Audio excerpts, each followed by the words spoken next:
ধন্যবাদ। আসসালামু আলাইকুম। সবাই অবশ্য সুস্থ আছেন, ভালো আছেন আল্লাহ পাকের অসীম রহমতে। গতকালকে ইনশাল্লাহ সবাই শবে বরাত পালন করেছেন। মহান রব্বুল আলামিনের সকল প্রশংসা। উনি আমাদেরকে সুস্থ রেখেছেন এবং সবল রেখেছেন, ভালো রেখেছেন, আলহামদুলিল্লাহ। তো আজকে একটা গুরুত্বপূর্ণ বিষয়, সারা দিন কাজ শেষে ইনশাল্লাহ আপনাদের সামনে এখন উপস্থিত হলাম গুরুত্বপূর্ণ একটা বার্তা নিয়ে। লং টাইম একটা সফর ছিল, সফরকে কমপ্লিট করে ইনশাল্লাহ আবার আপনাদের সামনে উপস্থিত হয়েছি। দীর্ঘমেয়াদী সময় আপনাদের সাথে কোনো ভিডিও কনফারেন্স, জুমিং বা কোনো কিছু আলোচনা হচ্ছে না। তো যাই হোক, টপ 10 বাজার, টপ 10 গ্রুপকে নিয়ে আজকে কিছু বিষয় আপনাদের সাথে 2-4 মিনিট কথা বলে একটা সুযোগ তৈরি করব। আশা করি ইনশাল্লাহ মনোযোগ সহকারে শুনবেন। টপ 10 বাজার, টপ 10 গ্রুপের ব্যবসায়িক বয়স অনুযায়ী যদি বলি, যে সেটা 4 বছর অতিক্রম করে কিন্তু এখন 5 বছরে কিন্তু পদার্পণ করছে। এই 5 বছরের মাথায় আমরা অসংখ্য ব্যক্তিকে দেখেছি এসেছে, অনেক অসংখ্য ব্যক্তিকে এখান থেকে ঝরে পড়তে আমরা দেখেছি। কারণ যে কোনো ব্যবসা, ট্র্যাডিশনাল ব্যবসা এবং কি আপনার নেটওয়ার্ক মার্কেটিং ব্যবসা, হোয়াট এভার এটা আপনার যেটাই বলুন না কেন, প্রত্যেকটা ব্যবসার কিন্তু একটা দম থাকতে হয়। দম মানে ধৈর্য, ধৈর্যের সাথে অধ্যবসায় এবং সে অধ্যবসায়ের সাথে কাজের গতি, ঘাম ঝরানোর একটা প্রতিশ্রুতি, প্রতিজ্ঞাবদ্ধ, নিজের সাথে নিজে অঙ্গীকারবদ্ধ হওয়ার কিন্তু একটা প্রক্রিয়ার নামই কিন্তু আমি বলে দম থাকে।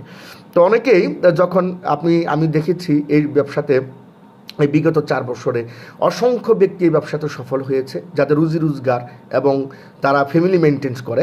অসংখ্য ব্যক্তি রয়েছে যে ব্যক্তিগুলা কিছুদিন ব্যবসা করার পর হয়তো বা এখান থেকে কুইট করেছে। আবার অসংখ্য ব্যক্তিকে দেখেছি যে ব্যক্তিরা এটাকে ক্যারিয়ার হিসেবে চিন্তা করে কিন্তু কার্যক্রম করে সফল হয়েছে। অসংখ্য ব্যক্তিকে আমি দেখিয়েছি যে ব্যক্তিরা তাদের লিডারশিপের নেতৃত্বের অভাবের কারণে হারিয়ে গিয়েছে, আমরা তাদেরকেও দেখেছি। তো এই ব্যবসাটা সফল হওয়ার জন্য যে জিনিসটা প্রয়োজন সেটা হচ্ছে দমের প্রয়োজন। কারণ দম যে ব্যক্তির থাকে, দমের সাথে কোম্পানির সিস্টেমের সাথে, ট্র্যাডিশনাল মার্কেটিং বলেন আর নেটওয়ার্ক মার্কেটিং বলেন, হোয়াট এভার ইট, যেটাই আপনি বলেন না কেন, প্রত্যেকটা জায়গায় কিন্তু একটা দমের প্রয়োজন আছে। বিশেষ করে যার দম আছে, যে ব্যক্তি এই সিস্টেমের সাথে কার্যক্রম করে টিকে থাকতে পারলো, সেটা ট্র্যাডিশনাল হোক আর নেটওয়ার্ক মার্কেটিং হোক, ওই ব্যক্তি কিন্তু তার শেষ গন্তব্যে পৌঁছাবে এবং সেখান থেকে সে সর্বোচ্চ সফলতার কিন্তু একটা বীজ বপন করে নিয়ে আসবে, এটা নিশ্চিত থাকেন। যে ব্যক্তির দম নাই সেই ব্যক্তি কিন্তু অ্যাকচুয়ালি তার টিম থেকে কিন্তু হারিয়ে যাবে এবং টিম থেকে সে পালিয়ে যাবে। টিমে কিছু ব্যক্তিকে জয়েনিং করে সে কিন্তু আর দেখা সাক্ষাৎ করবে না। এই লোকগুলো হচ্ছে স্বার্থপর লোক। এই ব্যক্তিগুলো লিডারশিপবিহীন একজন ব্যক্তি, দায়িত্বহীনতার পরিচয়ের ব্যক্তি, এবং দায়িত্ব নিয়ে যারা কার্যক্রম করছে এবং সিস্টেমের সাথে দমের সাথে প্রতিজ্ঞাবদ্ধ হয়ে ঘাম ঝরিয়ে পরিশ্রম করে সে দমটাকে 100% টিকিয়ে রাখতে পেরেছিল, এই ব্যক্তিগুলো কিন্তু এই সেক্টরে কি হয়েছে, সফলতা কিন্তু অর্জন করেছে। এবং অন্যান্য ব্যক্তিদের ক্ষেত্রে যদি আমি বলি, যে ব্যক্তিগুলো দম হারিয়ে ফেলেছে বা দম ছিল না, এই ব্যক্তিগুলো কিন্তু হারিয়ে গিয়েছে এবং তাদের নেক্সট প্রজন্মের যে ব্যক্তিগুলো তারা রেখে গিয়েছিল, এই ব্যক্তির ভিতরে অনেক ব্যক্তির যারা দম থাকার কারণে এই ব্যক্তিরা কিন্তু আপনার এই টপ 10 গ্রুপের পক্ষ থেকে সর্বোচ্চ একটা জায়গা কিন্তু তারা অবস্থান করছেন এবং সর্বোচ্চ জায়গায় তারা ইনকাম সোর্স ক্রিয়েট করতে পেরেছে এবং তারা সফলতা কিন্তু অর্জন করতে পেরেছে, আমরা সেটা দেখেছি। তো যাই হোক, যার টেম্পার নাই, টেম্পার যাদের থাকে না, বিশেষ করে মানে টেম্পার মানে তাদের ধৈর্য নাই এবং দম নাই, এই ব্যক্তিগুলো শুধু নেটওয়ার্ক মার্কেটিং ইন্ডাস্ট্রি নয়, পৃথিবীর যে কোনো সেক্টরে, সেটা ট্র্যাডিশনাল মার্কেটিং হোক আর যেখানেই হোক, সে কিন্তু সেই জায়গাতে সফল হতে পারবে না, এটা নিশ্চিত থাকেন আপনি। তবে যে কোনো জায়গায় যদি আপনার সফল হতে চান, তাহলে সেটাকে অবশ্যই প্ল্যানিং মাফিক, অর্থাৎ পরিকল্পনা ভিত্তিক এবং আপলাইনের সঠিক ব্যক্তির গাইডলাইনের মাধ্যমে, কোম্পানি প্ল্যানিংয়ের বাইরে বা সিলেবাসের বাইরে যদি কোনো ব্যক্তি ওয়ার্কিং করেন, তাহলে পরীক্ষায় কিন্তু নির্ঘাত ফেল। তো অতএব আপনাকে অবশ্যই গাইড অনুসরণ করতে হবে, যে ব্যক্তি সফল এবং যে ব্যক্তি অ্যাকচুয়ালি কোম্পানির আইন, কোম্পানির নিয়মকানুন, কোম্পানির সিস্টেম সকল জিনিসই কিন্তু ফলো করে। তো এক একটা কোম্পানি কিন্তু এক এক ধরনের নিয়মকানুন থাকে, এক একটা কোম্পানির এক এক ধরনের সংবিধান থাকে। সে ফর এক্সাম্পল, ইন্ডিয়ার সংবিধানের সাথে বাংলাদেশের সংবিধান মিলবে না, আমেরিকার অলিখিত সংবিধানের সাথে বাংলাদেশের লিখিত সংবিধান কিন্তু মিলবে না, ইউরোপিয়ান কান্ট্রির সংবিধানের সাথে কানাডার সংবিধান কিন্তু মিলবে না। এক একটা দেশের এক একটা সংবিধান কিন্তু মেনটেন্স হয়। ঠিক সেম এক একটা কোম্পানির এক একটা জিনিস, এক একটা অবকাঠামোর এবং নিয়ম নীতিমালা, মেমোরেন্ডাম, আর্টিকেলে কিন্তু এক এক ধরনের সংবিধান কিন্তু মেনটেন্স হয়। আপনি আপনার ব্যবসা প্রতিষ্ঠান, নেটওয়ার্ক মার্কেটিং ব্যবসাটা হচ্ছে আপনার ব্যবসা প্রতিষ্ঠানে আপনার শাটার খুললে অবশ্যই আপনার কী হবে, আপনার দোকানে কাস্টমার আসবে। আপনার শাটার যদি বন্ধ করে রাখেন, তাহলে আপনার দোকানে কোনো কাস্টমার কিন্তু অটোমেটিক্যালি কিন্তু আসবে না। তো অতএব যে জিনিসটা ইম্পর্টেন্সি, সেই জিনিসটা হচ্ছে যে আপনি আপনার সফলতার সাথে আপনার ব্যবসা অবকাঠামোকে সফল করার জন্য আপনাকে অবশ্যই একটা দম থাকতে হবে, দমের সাথে আপনাকে যুদ্ধ করতে হবে এবং সিস্টেমের সাথে তাল মিলিয়ে দমের একটা কম্বিনেশন আপনাকে করতে হবে। তাহলে আমার বিশ্বাস যে আপনার এই দমটা থাকার কারণে আপনি কিন্তু এই কোম্পানির সর্বোচ্চ একটা জায়গায় কিন্তু পৌঁছতে পারবেন। তো সফলতার জন্য শুধু নেটওয়ার্ক মার্কেটিং নয়, সফলতার জন্য ট্র্যাডিশনাল মার্কেটিং আপনি যেই সেক্টরই বলেন না কেন, ওই সেক্টরে অবশ্যই আপনাকে দম থাকতেই হবে। সেই দম মানে সেই ধৈর্য, ঘাম ঝরানো এবং ঘাম শুকানো। ওই ব্যক্তিগুলা কিন্তু সর্বোচ্চ জায়গায় কিন্তু কি করতে পারে, একটা অবস্থান কিন্তু তৈরি করতে পারে। তা আমার বিশ্বাস যে আপনাদের অবস্থান থেকে যারা বিশেষ করে বিগত 4 বছরের দম ধরে ব্যবসাটা করেছিল তারা সর্বোচ্চ জায়গায় পৌঁছেছেন এবং সর্বোচ্চ কেরিয়ার তৈরি করতে পেরেছেন। এর ভিতরে বিশেষ করে যাদের দম নাই, তারা কিন্তু দমটা কিন্তু না থাকার কারণে এত সুন্দর একটা বেসমেন্ট থাকা সত্ত্বেও এই ব্যক্তিগুলো কিন্তু তাদের বেসমেন্ট ধরে রাখতে পারে নাই, একান্ত তাদের লিডারশিপ, তাদের দায়িত্বহীনতা, রেসপন্সিবিলিটির কারণে।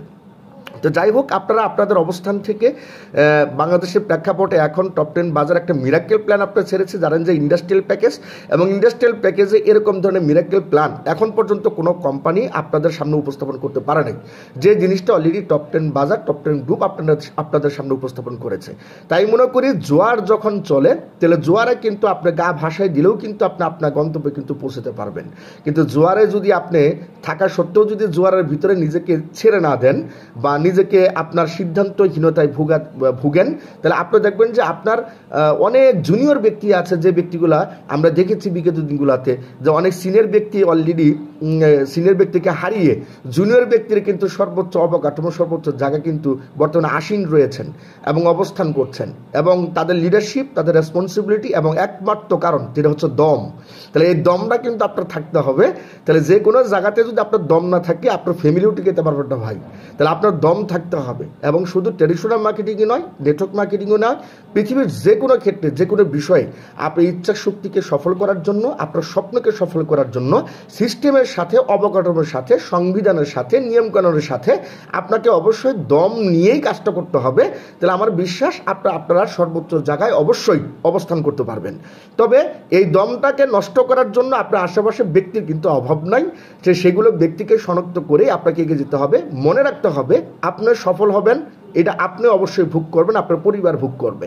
কিন্তু আপনি ব্যর্থ হলে এটা সমাজ কখনো দায়ভার নিবে না, আপনার পাশের ব্যক্তি দায়ভার নিবে না, এবং কি আপনার পরিবারের অনেক ব্যক্তি দায়ভার নিবে না। আপনি যখন বিশেষ করে ব্যর্থ হবেন তাদের কারণে, যেসব ব্যক্তিরা আপনার বিরুদ্ধে কথা বলেছে, যেসব ব্যক্তিরা সমালোচনা করেছে, যেসব ব্যক্তিরা আপনাদের কথার তারতম্যতা, দোষ ত্রুটি ধরে আপনার মনোবল নষ্ট করেছে, সে কিন্তু আপনার অভাবের সময় কিন্তু 1 কেজি চাউল দিয়েও কিন্তু আপনাকে হেল্প করবে না, এবং 5টি টাকা দিয়েও কিন্তু আপনাকে হেল্প করবে না। অতএব বাংলাদেশে বুদ্ধিজীবী লোকের অভাব নাই। এই ব্যক্তিগুলা বুদ্ধি দিচ্ছে, এবং বুদ্ধিমান ব্যক্তি বিধায় আজকে আমরা 3য় বিশ্বের একটি দেশ হিসেবে পরিণত হয়েছে। যে আমরা বুদ্ধি কাজে লাগাই চা হোটেলে, আমরা বুদ্ধি কাজে লাগাই হচ্ছে রাস্তার ফুটপাতে, আমরা বুদ্ধি কাজে লাগে হচ্ছে বাসের কাউন্টারে, আমরা বুদ্ধি কাজে লাগাই হচ্ছে ট্রেনের বিভিন্ন জায়গাতে যেখানে গল্প গুজব আড্ডা হয় সেখানে আমরা বুদ্ধি কাজে লাগাই। যারা বুদ্ধিমান অ্যাকচুয়ালি ব্যক্তি, তারা ব্যক্তিরা কিন্তু কারো বুদ্ধি কিন্তু মেনটেন করবে না এবং রিসিভ করবে না। তার ব্রেনে যে জিনিসটা রিসিভ করেছে সেটাকে সর্বোচ্চ অবস্থান নিয়ে যাওয়ার জন্য যেসব প্রতিকূলতা বাধা অতিক্রম করতে হয় সেই সব জিনিসগুলো কিন্তু এই ব্যক্তিদের মুখস্থ থাকে। যারা সফল ব্যক্তি তাদের মুখস্থ থাকে। অতএব সকল বাধা বিঘ্ন যারা পার করে এই টপ 10 গ্রুপে সফল হয়েছেন, টপ 10 গ্রুপের শেয়ার হোল্ডার হয়েছেন, টপ 10 গ্রুপের ফাউন্ডার হয়েছেন, টপ 10 গ্রুপের সর্বোচ্চ জায়গা আপনারা অবস্থান করছেন, এখন সফল হয়েছেন, আমি তাদের প্রতি বলবো যে আপনারা আপনাদের এই কথাগুলো অবশ্যই আপনারা কীভাবে সফল হলেন এটা যারা বিশেষ করে দম হারিয়ে ফেললো তাদেরকে একবার ঝাঁকিতে বুঝিয়ে দেন যে এখনও পর্যন্ত কোম্পানি 5 বছর অতিক্রম করতে যাচ্ছে, কোম্পানি জায়গাতে সঠিক রয়েছে, কিন্তু আপনি নাই কেন? কারণ আপনি নাই একটাই কারণে, তাহলে আপনার অবশ্যই দম নাই। তাহলে অবশ্যই আপনি এখানে 2টা কাজে অবশ্যই জড়িত আছেন। একটা হচ্ছে কি, আপনি হয়তো মানি কেলেঙ্কারিতে জড়িত আছেন, না হলে আপনি এই বিজনেসে নারী কেলেঙ্কারিতে জড়িত আছেন। আমাদের এই বিজনেসে 2জন ব্যক্তি ব্যবসাটা করতে পারবে না, এটা যে কোনো মুহূর্তে আমি আপনাকে বলবো, কখনোই ব্যবসা করতে পারবে না, যত বড় সে লিডার হোক না কেন, যত বড় পটেনশিয়াল ম্যান হোক না কেন। 1 নম্বর হচ্ছে সে যদি তার বিজনেসে কোনো ছেলে মেয়েদের সম্পর্ক তৈরি করে, এবং এই ক্ষেত্রে যেটাকে আমরা বলি নারী কেলেঙ্কারি, এই ব্যক্তি কখনো তার ব্যবসা ডেভেলপমেন্ট করতে পারবে না। কারণ ব্যবসা হচ্ছে হালাল এবং পবিত্র জায়গা, আল্লাহ তাআলার দৃষ্টিকোণ থেকে আপনার উপর কিন্তু রহমত বর্ষিত হয় ব্যবসার মাধ্যমে। আর 2 নম্বর বিষয় হচ্ছে মুনাফিক। মুনাফিকের পরিচয় তিনটা। একটা হচ্ছে যখন সে কথা বলে তখন সে মিথ্যা বলে, যখন কারোর সাথে ওয়াদা করে ওয়াদা ভঙ্গ করে, কারো আমানত দিলে আমানত খেয়ানত করে। তাহলে এখানে যে জিনিসটা বোঝাচ্ছে, টপ 10 বাজার বা টপ 10 গ্রুপের সাথে যারা সম্পৃক্ত, এরা যদি কোনো ক্রেতা পরিবেশকের অর্থ আত্মসাৎ করে থাকে, সরাসরি তার উপর কিন্তু আল্লাহ তাআলার একটা গজব নাজিল হয়। এই ব্যক্তি যতই পটেনশিয়াল লোক হোক না কেন, সে কিন্তু এই বিজনেস প্ল্যাটফর্মে ব্যবসাটা করতে পারবে না, এটা নিশ্চিত থাকেন। কারণ যার কারণে অসংখ্য ব্যক্তি যারা এই কার্যক্রমের সাথে লিপ্ত ছিল, এই ব্যক্তিগুলো কিন্তু অতল গর্বে হারিয়ে গিয়েছে, এবং যারা এই অনেস্টি সহায়িত ব্যবসাটা করেছিল, এই ব্যক্তিগুলো কিন্তু তাদের দম দিয়ে সিস্টেমের সাথে কাজে লেগে সর্বোচ্চ জায়গায় কিন্তু অবস্থান করতে পেরেছে। তা আমার বিশ্বাস আপনারা এই দুটা জিনিস থেকে অবশ্যই দূরে থাকবেন, এবং সেই সাথে আপনার টিমকে দূরে রাখবেন। আপনার টিমকে আপনার মতো করে সফল একজন ব্যক্তি হিসাবে, পটেনশিয়াল ব্যক্তি হিসাবে আপনার দম ধরার এবং ধৈর্য ধরার এবং প্রতিকূল পরিবেশে নিজেকে লড়াই করার শক্তি অর্জন করার মাধ্যমে আপনি আপনার সর্বোচ্চ পরিবারের স্বপ্ন পূরণে, আপনার ব্যক্তিগত স্বপ্ন পূরণে, আপনার সামাজিক স্বপ্ন পূরণে, আপনার রাষ্ট্রীয় স্বপ্ন পূরণে, আপনার ব্যক্তিগত স্বপ্ন অবস্থান তৈরি করার পিছনে যেসব স্বপ্নগুলো আছে, এটা অবশ্যই আপনার দমের মাধ্যমেই সেটা প্রমাণ করবেন। ধন্যবাদ সবাইকে। হঠাৎ করে এই জিনিসটা মনে পড়লো, বিধে আপনাদের সাথে শেয়ার করলাম। ভুল ত্রুটি হলে অবশ্যই ক্ষমা সুন্দর দৃষ্টিতে দেখবেন। আমার বিশ্বাস আমরা সবাই মিলে একসাথে এক ঐক্যতে ব্যবসা করলে আমরা সফল হব। ধন্যবাদ সবাইকে। আসসালামু আলাইকুম।